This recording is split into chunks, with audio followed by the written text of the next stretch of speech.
Las Vegas Raiders and Jacksonville Jaguars. Here's the disappointment bowl for me. Two teams that I actually had, a decent amount of hope for, who have both disappointed, and both seasons are lost at this point for both of these teams. Adam, 1.5 in favor of the Raiders on the road at the Jags. 48 is the total.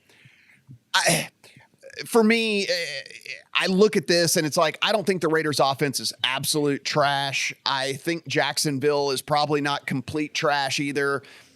There's a 47.5 in the market out there. Could they not get this thing to 49 points collectively? I kind of think they can.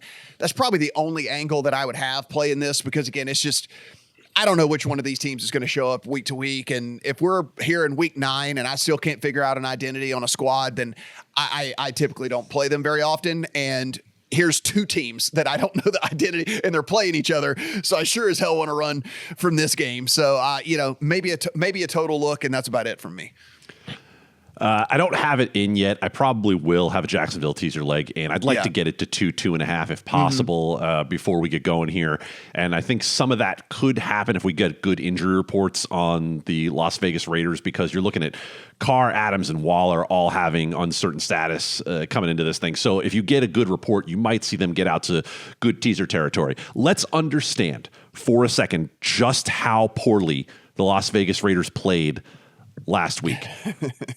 It is important to note that they did not cross midfield offensively until late in the fourth quarter, when Jarrett Stidham was at the helm of the team against a Saints team that was allowing everybody to score at will. It was Black Friday every day for the Saints. Everybody come on in and get the deals.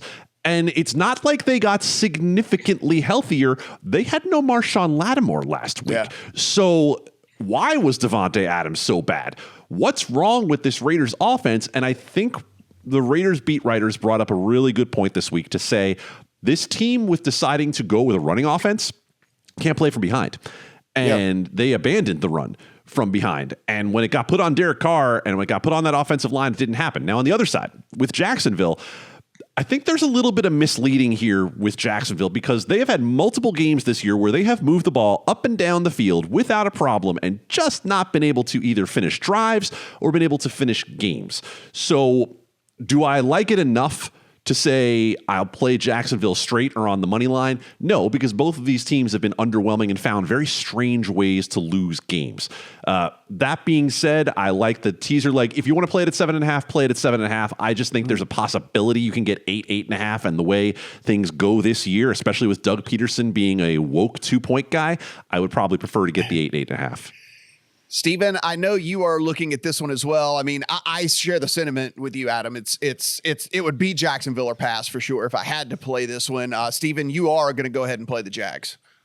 This is the week, boys. One of these offenses where they finally decide to be good. Is that what you're saying? This is the week. One of these offenses is top 10 in success rate. The other is not. One of these offensive lines is top 10 in adjusted sack rate. The other is not. One of these offensive lines is top 10 in preventing quarterback pressures. The other is not. On the defensive side, one is above average in generating pressures. The other is bottom 5. One of these defenses is above average in yards per play allowed. The other is bottom 10. One of these defenses is 31st in the red zone, the cure for what ails the other team's offense so far this season. Every single box I just mentioned, the Jaguars check, and they are a home underdog in this game against the Raiders, with Las Vegas having to go across the country. Jags money line, and we'll include them in a teaser as well. Listen, man, I like it. We have a lot of agreement here on the pod this week. I don't know if that's a good thing or a bad thing. It's kind of scary here.